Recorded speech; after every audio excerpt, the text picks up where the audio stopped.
Au nom de Dieu, le péché grave et impardonnable d'un hebdomadaire français pour l'offense à la personnalité lumineuse et céleste du grand prophète de l'islam, sallallahu alayhi wa alihi, a révélé, une fois de plus, l'hostilité et la rancune malveillante des organisations politiques et culturelles du monde occidental vis-à-vis de l'islam et de la communauté musulmane. Le prétexte de la liberté d'expression, invoqué par certains hommes politiques français pour ne pas condamner ce grand délit, est totalement inacceptable, erroné et démagogique. Ce sont les politiques profondément anti-islamiques des sionistes et des gouvernements arrogants qui sont à l'origine de ces actes hostiles qui se produisent de temps à autre. Dans les circonstances actuelles, cet acte pourrait également servir un autre motif, celui de détourner l'esprit et l'attention des nations et des gouvernements de l'Asie de l'Ouest des plans maléfiques que les États-Unis et les sionistes ont en tête pour cette région. Tout en maintenant leur vigilance sur les enjeux de cette région sensible, les nations musulmanes, en particulier les pays de l'Asie de l'Ouest, ne doivent jamais oublier les animosités des politiciens et des dirigeants occidentaux contre l'islam et les musulmans. Et Allah a le plein pouvoir sur ces affaires.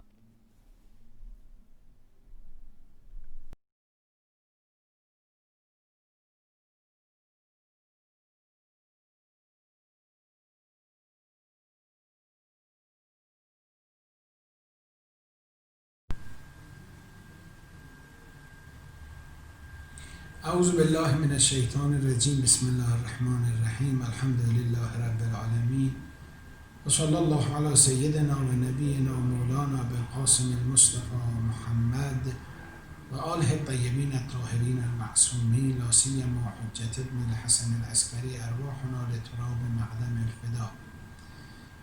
در آغاز سخن تبریک عرض میکنم سالگرد ولادت نبی گرامی اسلام صلی الله علیه و آله و سلم و همچنین میلاد با سعادت امام صادق علیه السلام رو و تبریک عرض میکنم هفته وحدت مسلمین رو. امیدوارم این ایام بصیرتی همه مسلمانان پیدا کنند تا به اخوت و وحدت و محبت بین همدیگر برسند. یک اتفاقی در این ایام افتاد در فرانسه و اون توهین به ساحت مقدس نبی گرامی اسلام بود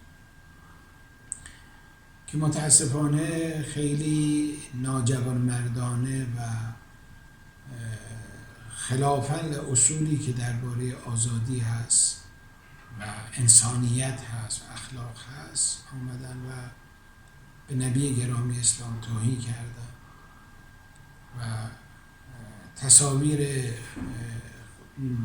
غیر اخلاقی رو به پیغمبر نسبت دادن و دلها رو و قلوب مؤمنین و مسلمانان رو جریحه دار کردن. متاسفانه رئیس جمهور فرانسه هم نه تنها با این حرکت غیر اخلاقی مقابله نکرد بلکه یک سخن غیر اخلاقی هم گفت و آن این که آزادی بیان است، در حالی که اگر کسی به خودش توهین بکند یا به همسرش توهین بکند میگه این کار غیر اخلاقی است و نهی میکنه دیگران رو از این که به او توهین نکنند. این رو آزادی بیان نمیداند، توهین میداند. اما وقتی به پیغمبر اسلام توهین بشود میگه از باب آزادی بیان هست. این اتفاق بسیار نامبارکی است. البته مستحضرید که ما در طول تاریخ توهین‌ها و حرکت‌های خشونتبار از سوی برخی از معاندان اسلام داشتیم. حرکت اسلام ستیزی یک حرکت جدیدی نیست. خب در قرون وسطا که ظاهراً در جنگ‌های صلیبی هم که شروع شد که حدود 2 قرن هم طول کشید، این جنگ‌های صلیبی از فرانسه آغاز شد. قبل از آن آمدن تعبیر کردن به اصطلاح جنگ قدسی رو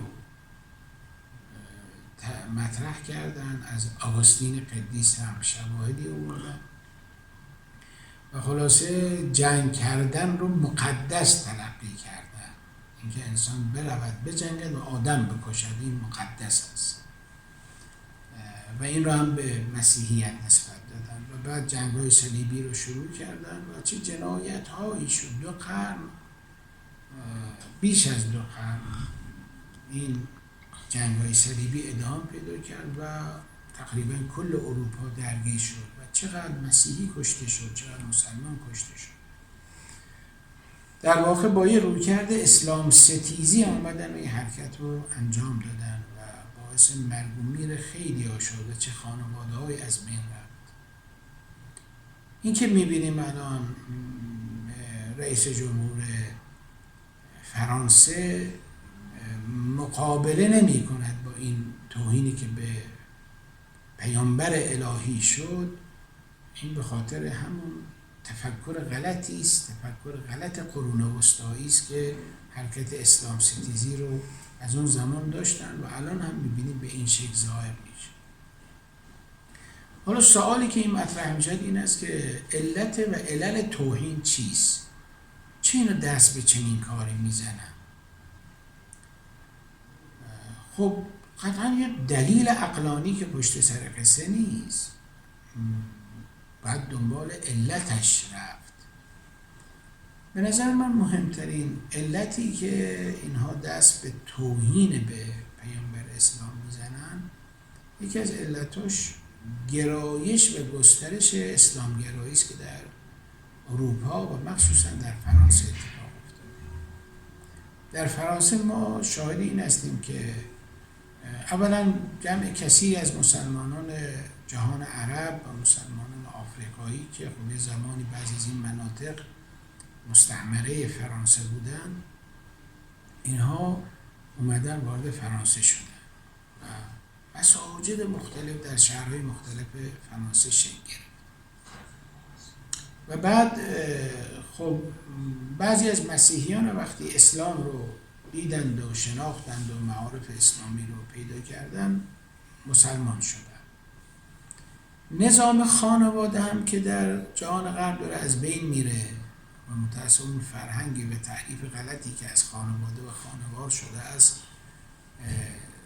برخی از مسیحیان رو و غربیانی که از دین فاصله پیدا کردن نسبت به خانواده نگاه منفی پیدا کردن یا خانواده گریز شدن. حالا اگر خانواده ستیز هم نشده باشن لااقل خانواده گریز.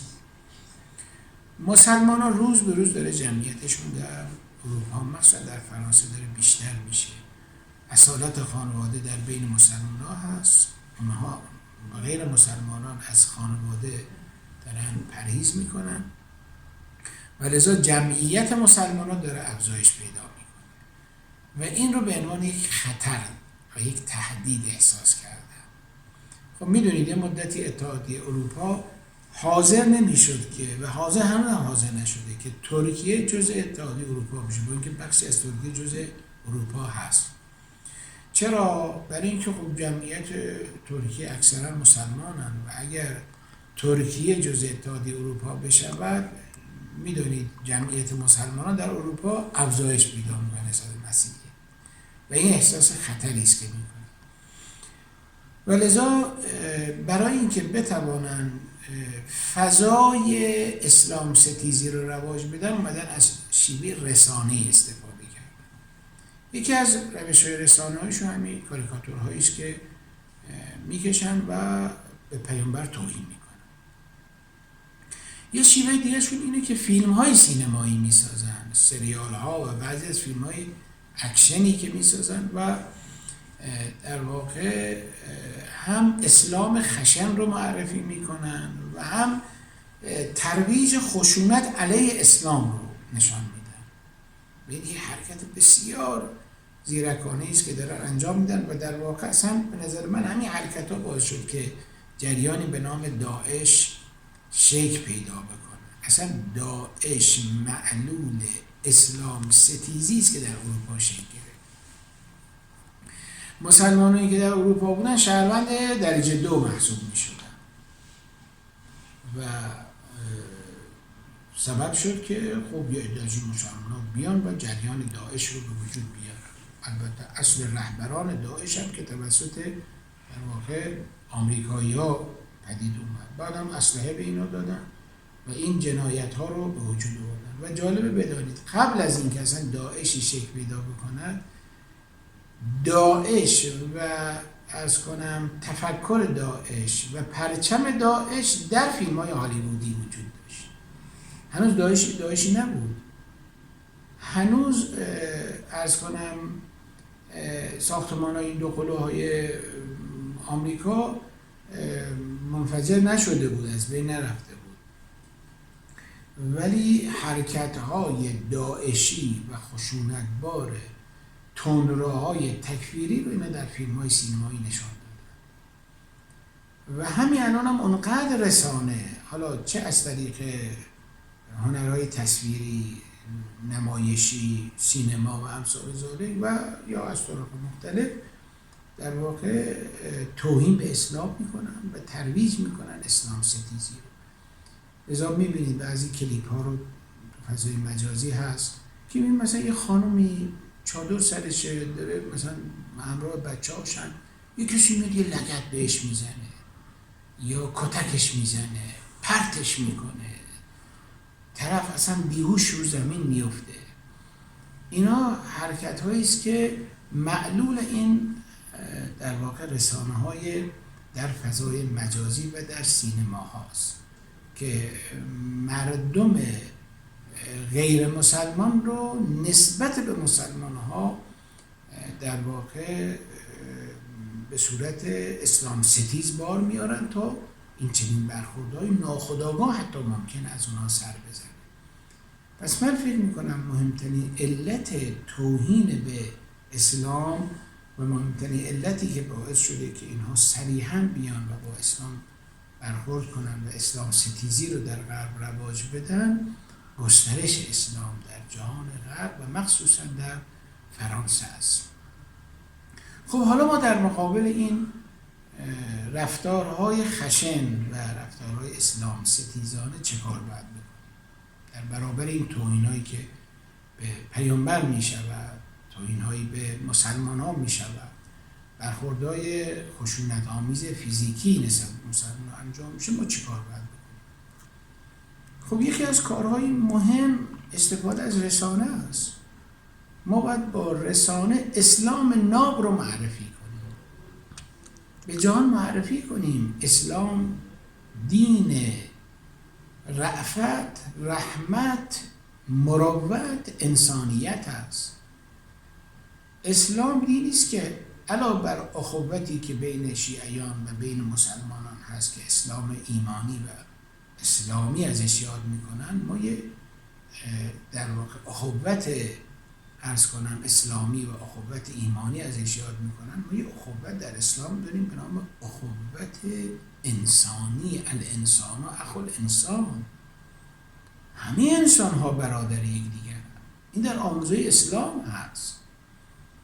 بله اسلام جهاد هم دارد، ولی اسلام جهاد، حالا جهاد که در اسلام خیلی گسترده، جهاد علمی داریم، جهاد سازندگی داریم، جهادهای مختلف که در اسلام آمده. جهاد المرء حسن التبعل، جهاد زن اینه که شوهرداری بکنن، نظام خانواده رو حفظ بکنن.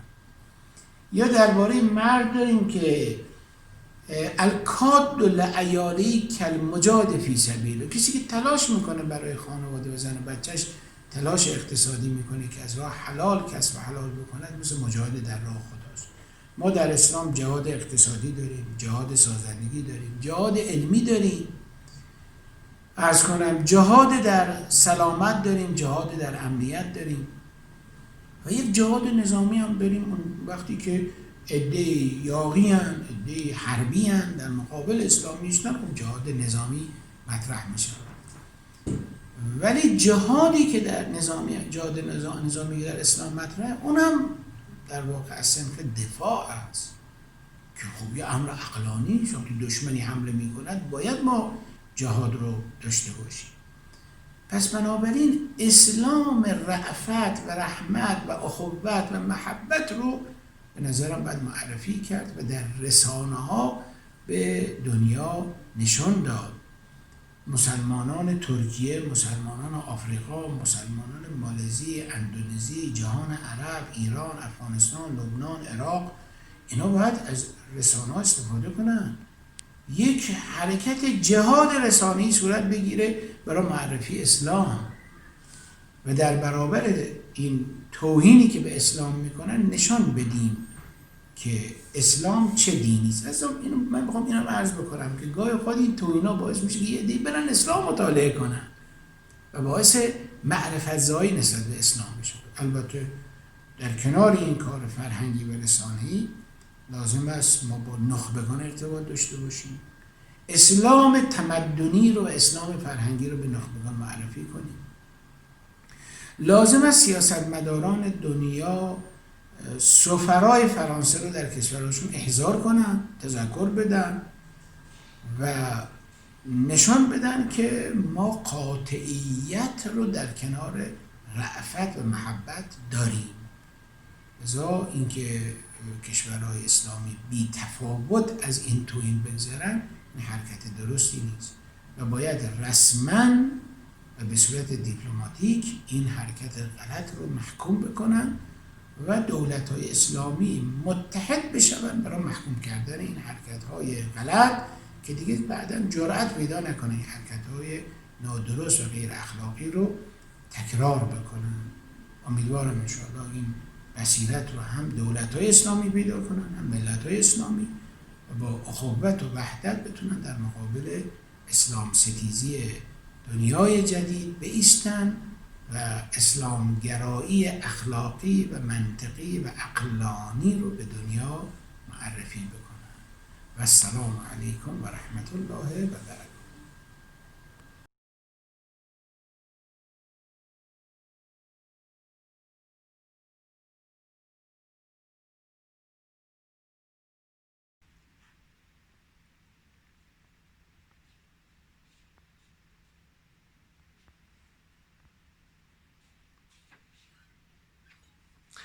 Au nom de Dieu, le clément, le miséricordieux. Au nom de Dieu, le miséricordieux, le tout miséricordieux. Je suis à votre disposition, à votre service, Haïdar Al-Muhajir, représentant des chiites en Belgique et procureur du Marja chiite. Nous vivons actuellement un événement très important qui se renouvelle tous les ans. En fait, c'est un événement qui a changé le monde et qui continue à le changer d'une façon continuelle et progressive. Pourquoi? Parce que cet événement, c'est l'occasion de la naissance du prophète de l'islam, le prophète Mohammed, que la paix de Dieu soit sur lui et sur sa famille bénie et infaillible. Le prophète Mohammed, depuis sa venue dans le monde, a subi des oppositions très importantes et très graves contre l'accomplissement de son message. Pourquoi? Parce que le prophète Mohammed, que la paix de Dieu soit pour lui et pour sa famille bénie infaillible, ce grand prophète qui est le dernier des prophètes, qui est le dernier qui porte le dernier message divin pour la terre et pour l'humanité. Sa particularité est qu'il a réalisé deux grands objectifs. Le premier objectif, qu'il a réussi à discréditer toutes les personnes et les puissances et les organismes qui s'appropriaient la religion pour l'instrumentaliser dans ce monde ici-bas. Comme par exemple les rois, les sultans, les oppresseurs, les dictateurs, partout. Le prophète Mohammed, il a interdit, par sa voix et par la clarté de sa ligne, a interdit aux religieux de instrumentaliser la religion d'une façon à la mettre au service des despotes. Deuxième objectif qu'il a réussi à réaliser et qu'il a changé, transformé la vision du monde en ce qui concerne la religion. La religion, avec son arrivée, n'est plus juste du rituel qui n'a pas de sens. La religion, par le message du prophète, est devenue une miséricorde. D'ailleurs, Dieu soit-il loué, dit au prophète dans son noble livre le Coran qu'il n'était envoyé que pour accomplir ou bien pour parfaire les valeurs morales. Tout ce qui a, toutes les valeurs et les principes ont été rendus parfaites avec le message du prophète Mohammed. Le prophète Mohammed, il est venu dans ce monde, il a appris aux gens d'être libres, il a enseigné la manière de se libérer de l'esclavage. Le prophète Mohammed, il a appelé les gens à pratiquer les critères nobles et les qualités nobles. Il a appelé à la générosité, à la justice, au courage, à l'opposition à l'injustice, à faire face aux despotes. Il a appelé les gens à l'unité autour de principes et de valeurs qui sont les valeurs protectrices de leurs biens dans ce monde ici-bas et aussi dans l'au-delà. Donc, le prophète Mohammed, que la paix de Dieu soit pour lui et pour sa famille bénie et infaillible, ne pouvait pas être accepté par les despotes de son temps. Et il continue jusqu'à aujourd'hui à ne pas être accepté par les systèmes despotiques et les systèmes dictatoriaux dans notre monde d'aujourd'hui. D'ailleurs, grâce à la particularité de son message, à savoir qu'il a posé, suite à un ordre divin, des successeurs infaillibles qui sont de nombre de 12, qui ont gardé le message pendant presque 3 siècles en enseignant l'originalité du message du prophète et en essayant par les moyens de la raison et la sagesse et la liberté d'empêcher la modification du message.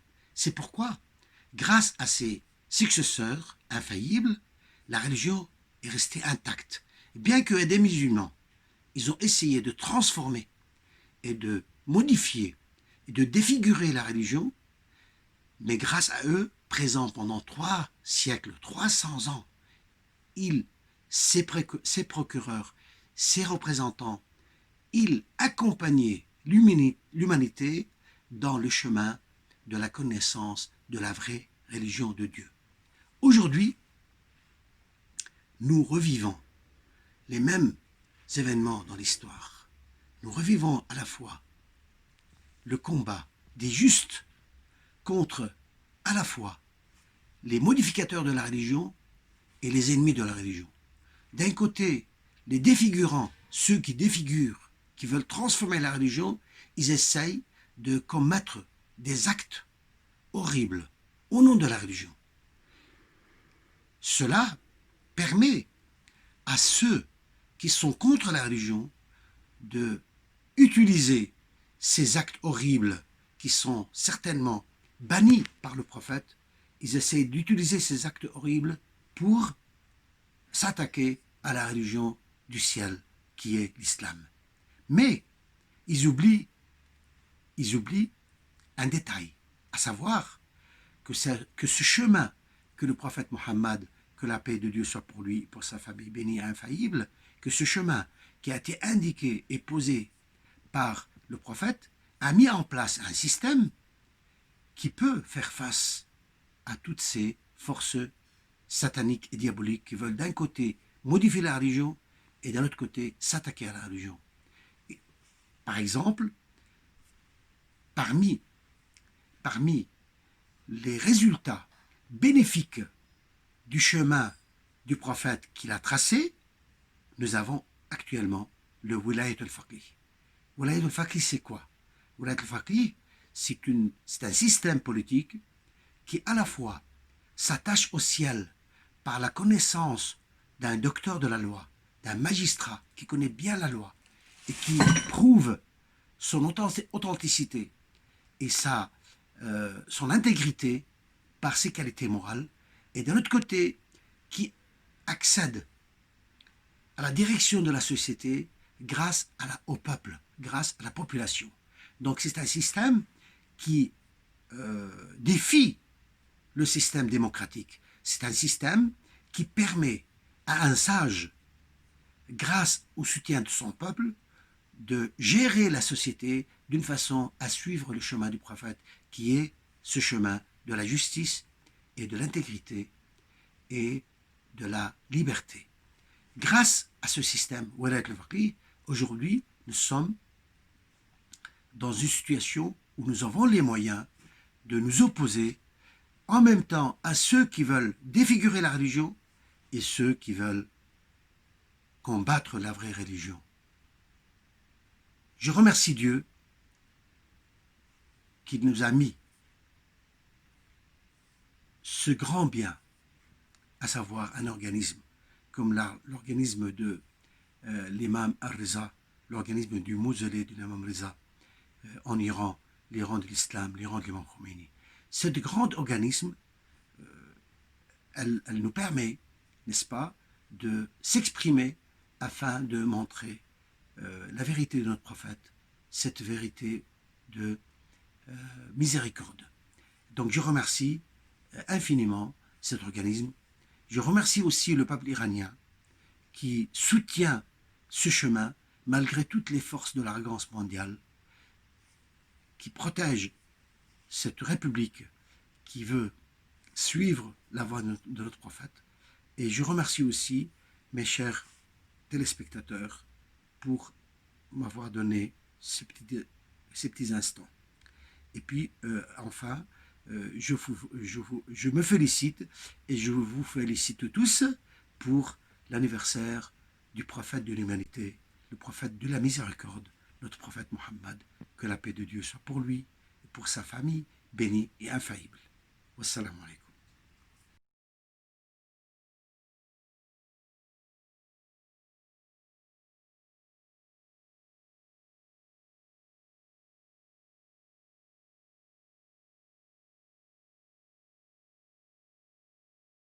أعوذ بالله من الشيطان الرجيم بسم الله الرحمن الرحيم اللهم صل على محمد وعلى محمد وعجل فرجه اللهم صل على محمد وعلى محمد في الأولين وصل على محمد وعلى محمد في الآخرين وصل على محمد وعلى محمد في الملأ الأعلى وصل على محمد وعلى محمد في المرسلين اللهم أعط محمدا الوسيلة وشرف الفضيلة ودرجة الكبيرة اللهم إني آمنت بمحمد صلى الله عليه وآله ولم أره فلا تحرمني يوم القيامة رؤيته وارزقني صحبته وتوفني على ملته واسقني من حوضه مشربا رويا سائغا هنيئا لا أظمأ بعده أبدا إنك على كل شيء قدير اللهم كما آمنت بمحمد صلى الله عليه وآله ولم أره فعرفني في الجنان وجهه اللهم بلغ روح محمد وأرواح أهل بيته أني تحية كثيرة سلاما والأن أعداهم لعنا دائما وضعف لهم العذاب الأليم. Qui est le prophète Mohammed, l'Ayatollah Khomeini, fondateur de la République islamique, nous le dit dans un salawat célèbre. Alhamdulillah wa subhanaka. Allahumma salli ala Muhammadin wa alihi. مظاهر جمالك وجلالك وخزائن أسرار كتابك الذي تجلى فيه الأهلية بجميع أسمائك حتى المستثار منها الذي لا يعلمه غيرك واللعن على ظالمه مثل الشجرة الخبيثة. Mes chers frères et sœurs en islam,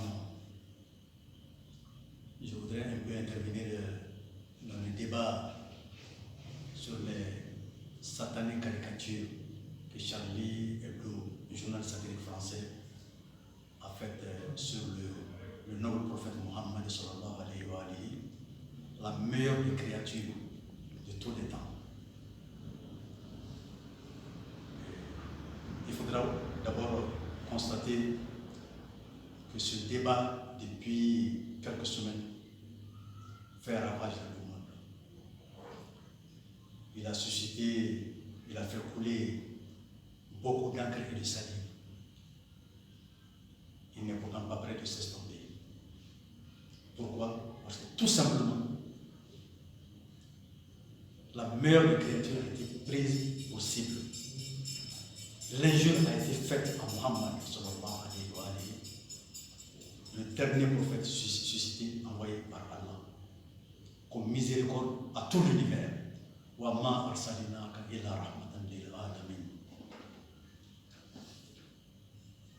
Et je voudrais faire un constat. C'est que le monde est divisé en deux par rapport à la question. D'un côté, il y a ceux qui défendent l'honneur du prophète,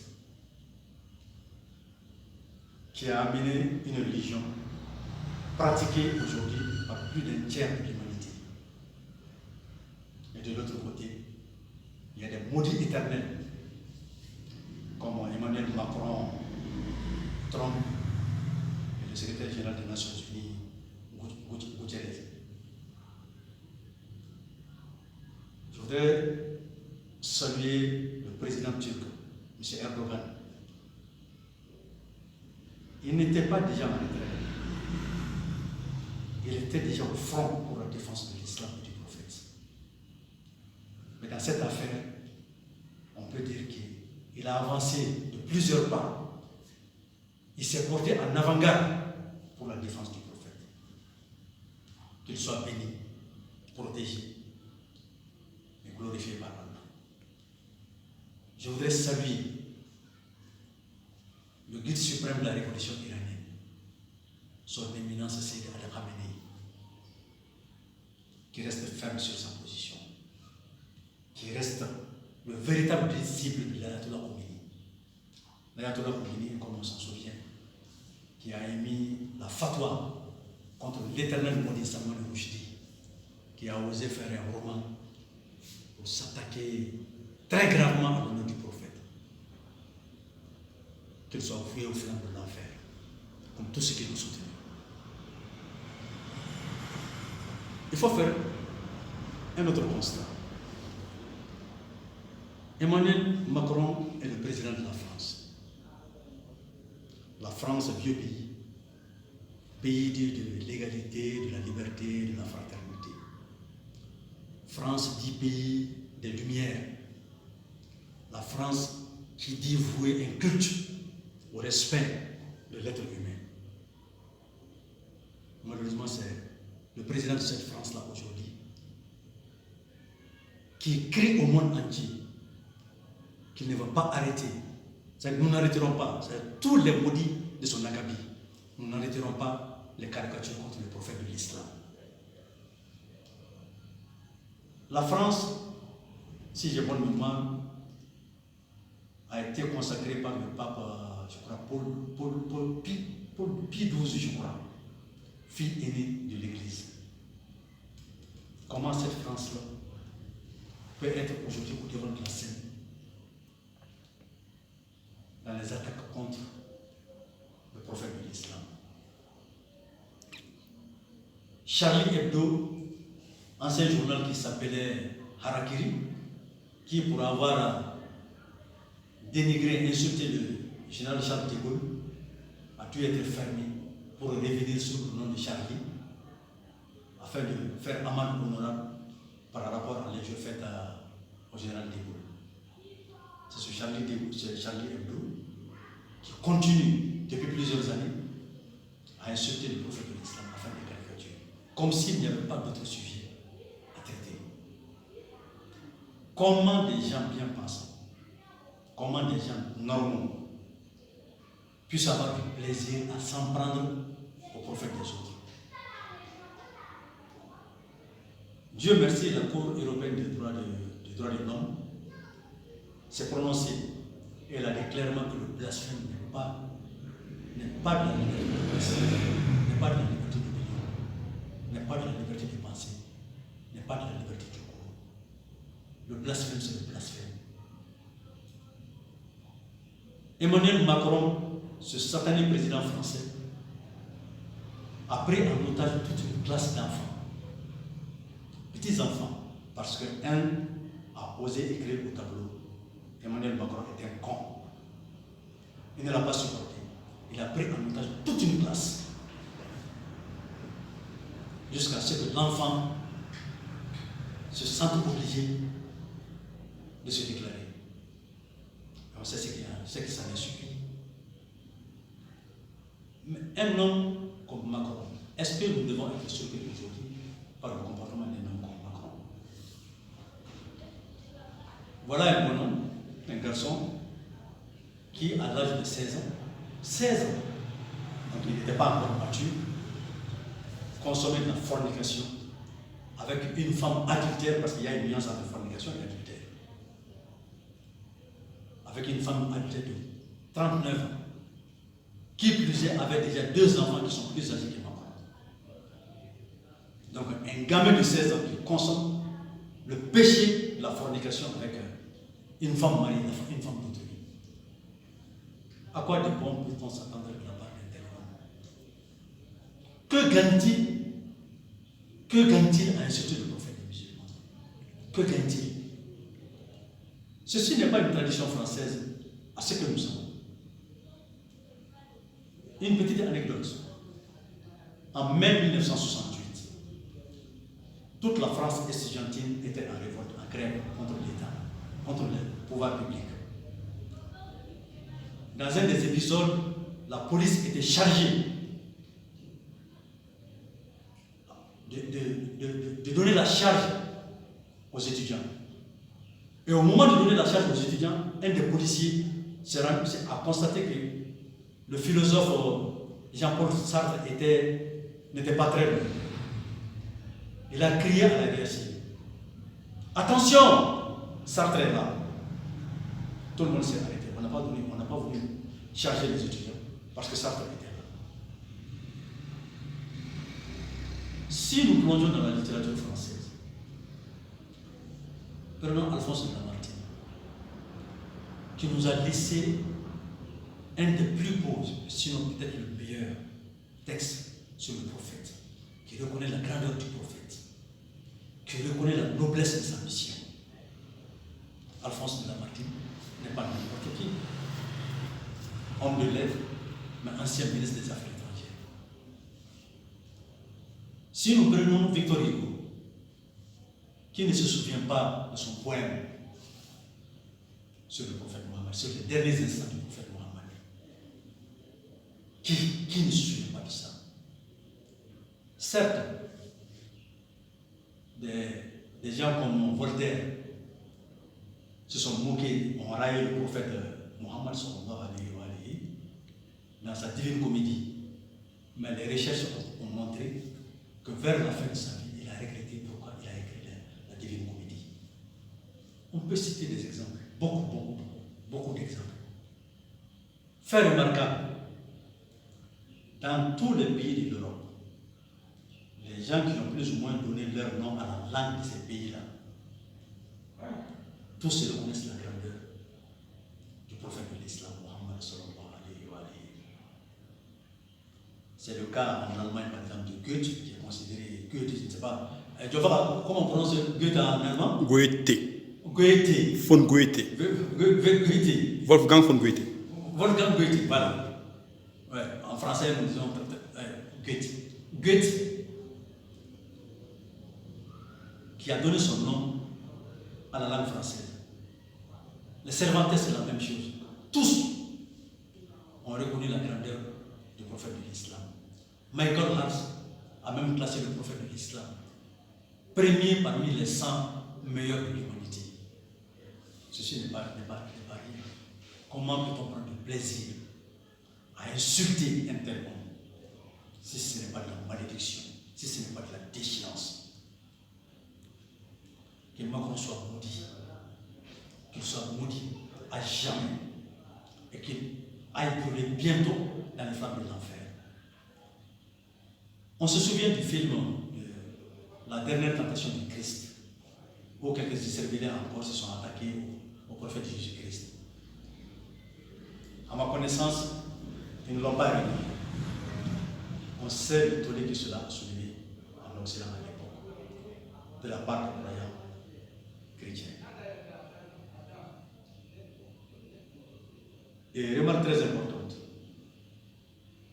vous allez vous promener dans le monde entier, vous trouverez difficilement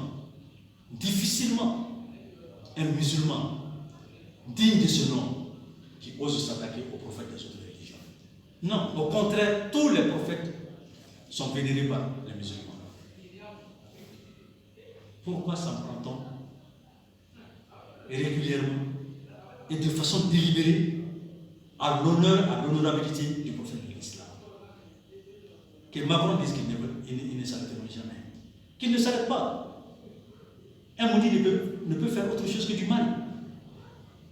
Macron est un maudit. Que cela soit dit sur tous les toits du monde. Macron est un maudit, un éternel maudit. Je veux bien assister à sa fin. Je veux bien voir comment il va finir sa vie. Un tel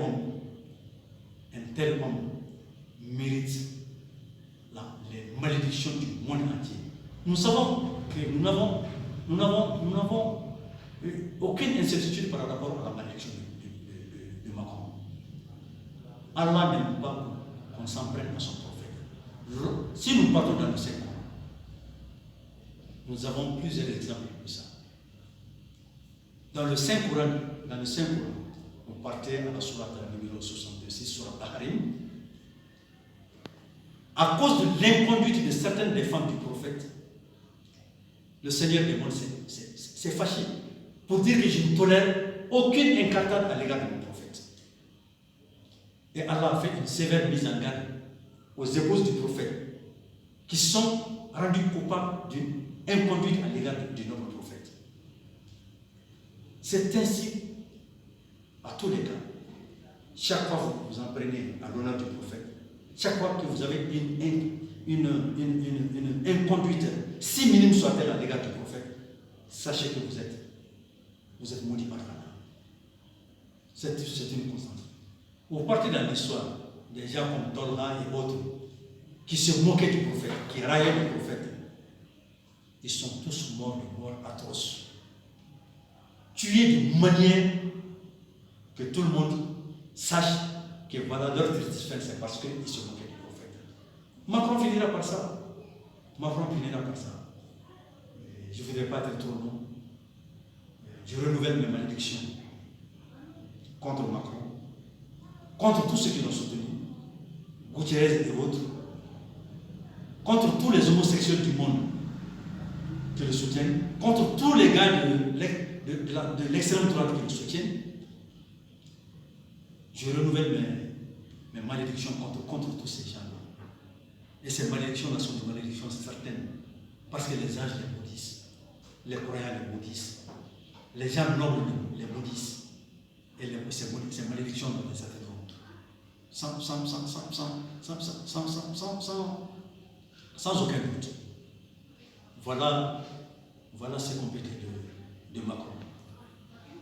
Qu'il continue au ciel des plaisirs, mais qu'il sache que nous ne serons pas indifférents à la moindre insulte à l'égard du prophète. Nous ne serons jamais indifférents à la moindre inconduite à l'égard du prophète. Il n'y a que des pervers comme lui qui s'adonnent à des actes de ce genre, comme s'ils n'ont rien d'autre à faire que de s'en prendre à un homme à qui on ne peut pas trouver un défaut. Mais avant de terminer, je voudrais dire quelque chose qui me fend le cœur, qui me fend terriblement le cœur. Vous savez, généralement, ces occidentaux, ces mécréants de tous bords qui s'en prennent à l'honneur du prophète. Où puissent-ils leurs inspirations? Malheureusement, dans les références de certains musulmans, dans des livres comme les Bukhari et autres, qui ont collé tous les défauts du monde au prophète. Dieu nous donne la garantie que Mohammed sallallahu alayhi est sur un caractère sublime, qu'il est d'une moralité élevée. Mais des musulmans lui ont trouvé tous les défauts du monde, en contradiction de l'énoncé divin. C'est triste, mais c'est la réalité. C'est la réalité. Tout ce qui insulte aujourd'hui le prophète le puise dans des références musulmanes, dans des références wahhabo, salafistes, takfiri. C'est ça la vérité, c'est ça la triste réalité aujourd'hui.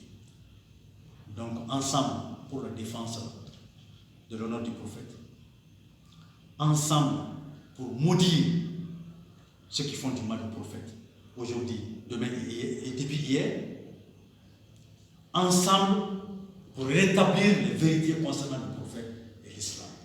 Je vous remercie.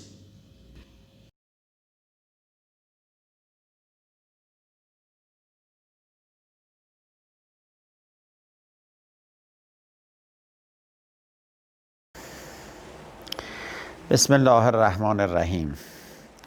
اقدامی که آقای ماکرون رئیس جمهور فرانسه در اهانت به پیامبر بزرگ رحمت و به قرآن کریم انجام داد هم از نظر حقوقی یک جرم است و باید منصفان عالم و دادگاه‌های بین المللی و مراکز حقوقی جهان اسلام و جهان مسیحیت و شخصیت‌های حقوقدان امت اسلامی و مسیحیان اعلام جرم کنند تا این جرم او را اثبات کنند و عذرخواهی کند تا نه او و نه دیگران به اهانت به پیامبران الهی و مقدسات ادیان نپردازند و خشونت را ایجاد نکنند. از نظر حقوقی اولا اقدام اهانت او نسبت به مقدسات امت اسلامی هم نقض ماده 1 و ماده 18 اعلامیه حقوق بشر است. 2. نقض بخش اول بند 3 از ماده 19 میثاق بین المللی حقوق مدنی و سیاسی است. 3. نقض ماده 22 قانون آزادی فرانسه است. بنابراین از نظر حقوقی یک جرم انجام داده و این جرم باید اثبات و تبیین بشه و در دادگاه‌های بین المللی محاکمه شود تا دیگر او و دیگران جرأت اهانت به مقدسات ادیان را نداشته باشند. سخن دوم، ریشه‌یابی علت اقدام آقای ماکرون به اهانت به پیغمبر اکرم و قرآن است. چه انگیزه‌ای ماکرون داشته که برای چندمین بار اهانت می کند و اصرار بر اهانت به پیغمبر اکرم و قرآن رو دارد و حال اینکه می داند تمام هویت ارزش ما امت اسلامی به پیغمبر ما و قرآن ماست و باید بداند اگر جسارت‌ها ادامه پیدا بکند به پیغمبر و به قرآن امت اسلامی تحمل آن را نخواهند داشت. 1.5 میلیارد جهان بشریت اسلام را علیه فرانسه و منافع فرانسه بسیج خواهد کرد. نه به نفع ماکرون است، نه به نفع دولت مردان فرانسه و نه به نفع ملت فرانسه. و اما چرا این کار رو میکنه؟ انگیزه او چیست؟ آیا نمیفهمد این آینده خطرناک را؟ شاید نمیفهمد و شاید میفهمد، اما انگیزه او را لازم است بدانیم. به نظر بنده انگیزه او این است که شاهد گسترش محبوبیت دین اسلام، معارف ناب قرآن و معروفتر شدن و محبوبتر شدن سیمای حضرت محمد صلوات الله علیه و آله در جامعه فرانسه و جامعه غربی و جامعه جهانی است.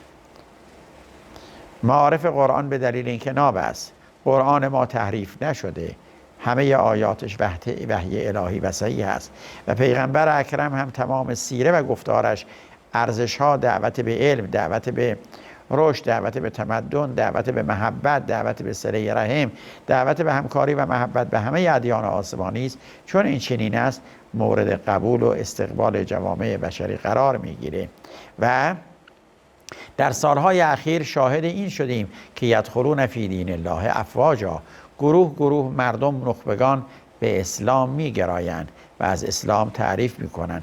حتی کسانی که مسلمان نشدن اما با تمدن اسلام آشنا شدن، قلم را برای تجلیل از تلاش های تمدنی امت اسلامی به کار بردن. و آقای گوستاو لوبون فرانسوی گرچه فرانسوی است، یک عالم و اندیشمند محقق، اما متواضعانه سر تعظیم فرود آورد این محقق بزرگ فرانسوی و کتاب تمدن اسلام و عرب را در 10 سال گذشته نوشت و در عالم منتشر کرد. آقای پروفسور هانری کوربن فرانسوی یک فرانسوی است، اما واقعاً در برابر معارف اسلام وقتی آشنا شد سر تعظیم فرود آورد و تجلیل کرد و ما چهره‌های فراوانی از عالمان و اندیشمندان آزادی خواه فرانسه را داشتیم که چنین کردند. او وقتی در برابر این حقایق قرار میگیره طبعاً ناراحت میشه و برای اینکه اسلام هراسی را انجام بده به اسلام ستیزی پرداخته. لذا اگر اسلام ستیزی او ادامه پیدا کند طبعاً امت اسلامی چاره ای جز درمان و دفاع نخواهند داشت. امیدواریم انشاءالله آقای ماکرون هم عاقل شود و به عذرخواهی از امت بزرگ اسلامی بپردازد. دومین دین عالم دین اسلام است. این رو فراموش نباید بکنن دولت مردان کشورهای غربی. بهترین است که تعامل دوستانه و صمیمانه بین 1.5 میلیارد امت اسلامی و بقیه ادیان انشاءالله شروع و گسترش یابد. به اون امید و السلام علیکم و رحمت الله و برکاته.